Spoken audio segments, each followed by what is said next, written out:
Okay. So what can you tell me about the building process? If we start with the chassis of the bus, were any alterations made to that? Yes, according to my knowledge, every truck was extended by about 5 feet at the back. Also, the springs on the back wheels were also given an extra leaf to take the pressure on or the weight.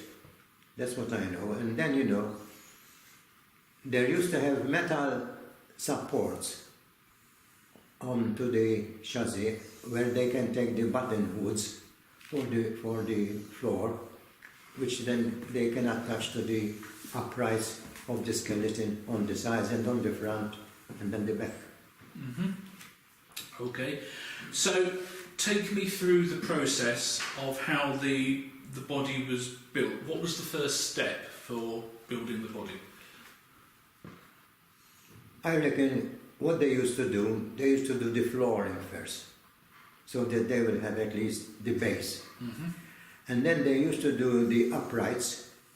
They had some kind of attachments, metal, which took the floor to the side of the buttons that were going to be the uprights. So that will help them to be strong enough to continue. And then the roof was normally built up on ribs, which were taken from the uprights like an arch. Yep. And eventually then they do the top. And they do all the accessories, you know, like the paneling, all over from one side to the other to make it like a skeleton. And then it could be moved anywhere. And eventually that was happened when we were building that truck in Bingley Road. Then eventually it was moved to Ingwana Street when they did the continuation of the decoration inside, the painting, the sheeting of the metal which was fitted to the beams. Mm.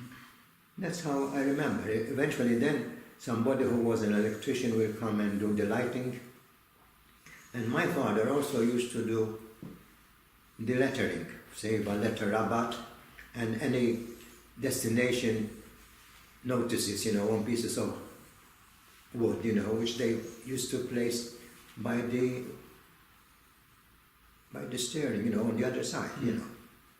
Yeah. So tell me about the different types of wood that were used to construct the bus. Normally for the beams and for the arches and for the uprights and the main skeleton, it was either ashwood or beech pine. Mm-hmm.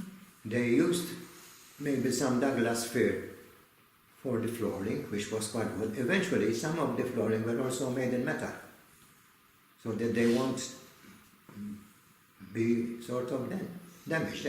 Yeah. But the top was mainly made by white deal, strips of wood which engaged in each other.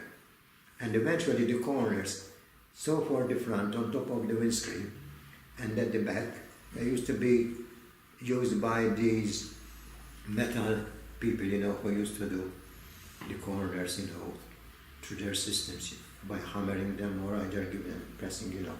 That's how it used to be.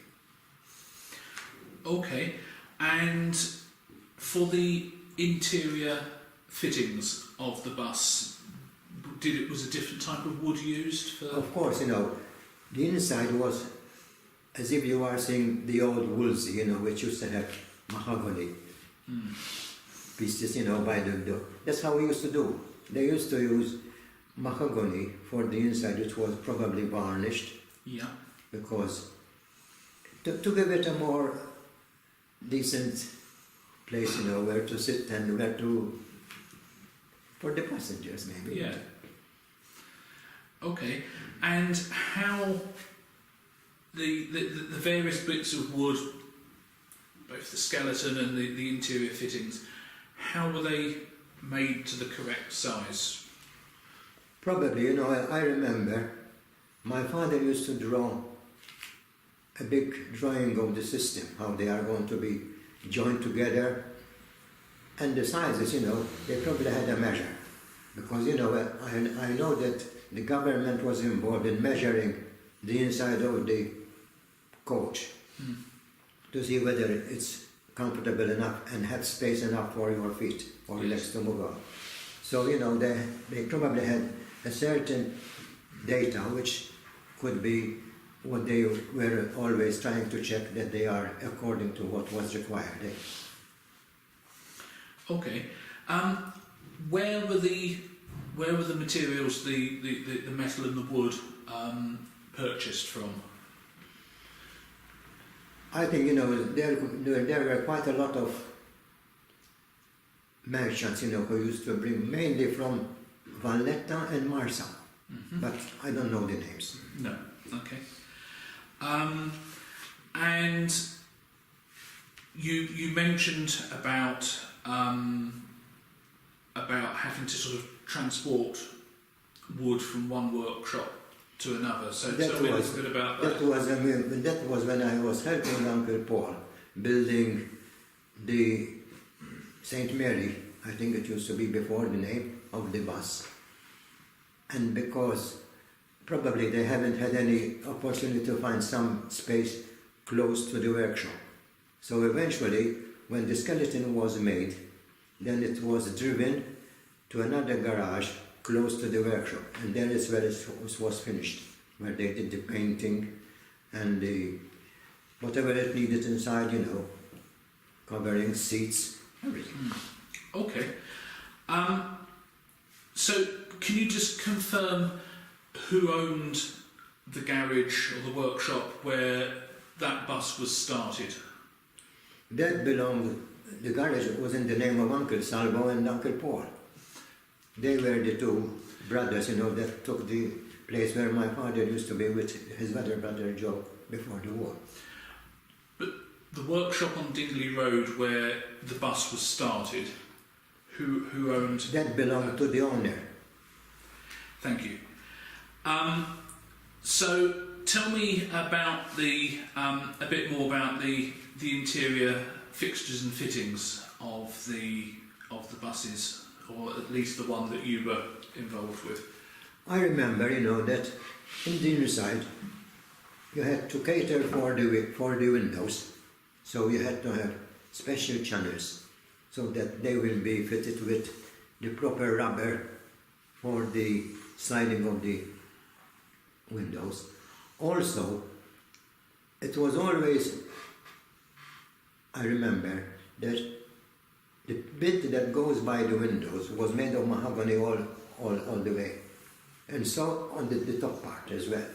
And apart from that, the small arches that were used to pass the wire were also made of mahogany, and so the plugs underneath the lights.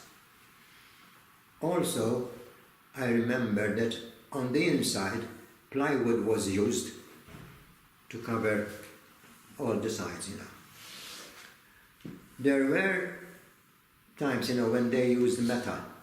For instance, by the cabin of the driver, where there was a corner, probably that was made a bit of metal.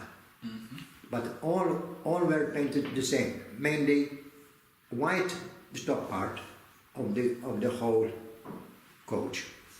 And the inside, it used to be either light blue or grey, And the back seats normally were just put in like a cushion, so that they can use this space to put tools or jugs, whatever they needed, or the washing stuff which they used to wash. That's what I remember. Okay. And what about the fittings in the roof? How were they, the lights and the...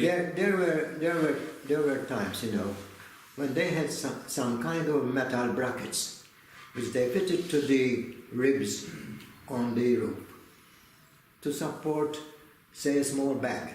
There was a little sort of a net that held it.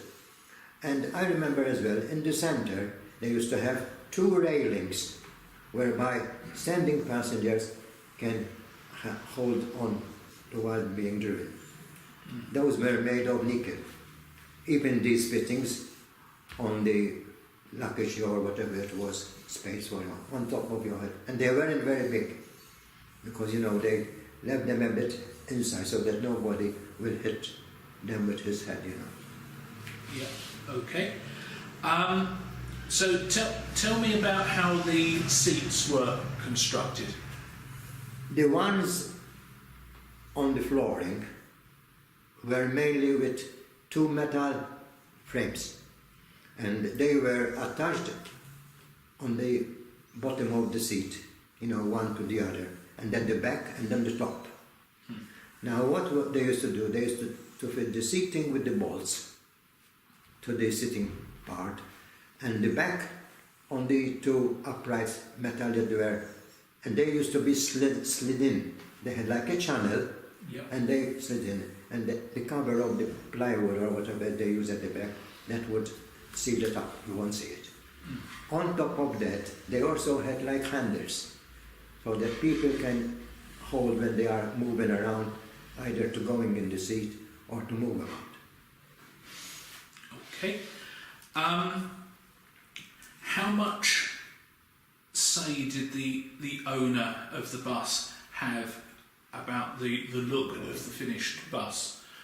Was there a standard design that your father and uncles built, or? Probably, there at first, when they were doing the first buses, they all seemed to be the same shape. But then later on, they were sort of improving and making them look like a light car, with different windows at the back, and so the windscreen was given a different thing. Sometimes, something which I forgot to tell you, they had 2 bells, which were pushed by a bit of leather rubber, like a rope, and if somebody wants to go to a stage, they just pull it down so that the driver will have. Sometimes they had 2 just behind the cabin, or sometimes they had 1 by the driver, so that the driver won't miss it. Yes. Who will hear it. Okay. So how long did it usually take to build a bus body on average? I reckon, it depends how many people are working, But the one I remember, which I was sort of involved a little bit in it, I think it took about 3.5 months, because I started with Uncle Paul beginning of July, and by the end of October it was out. Okay.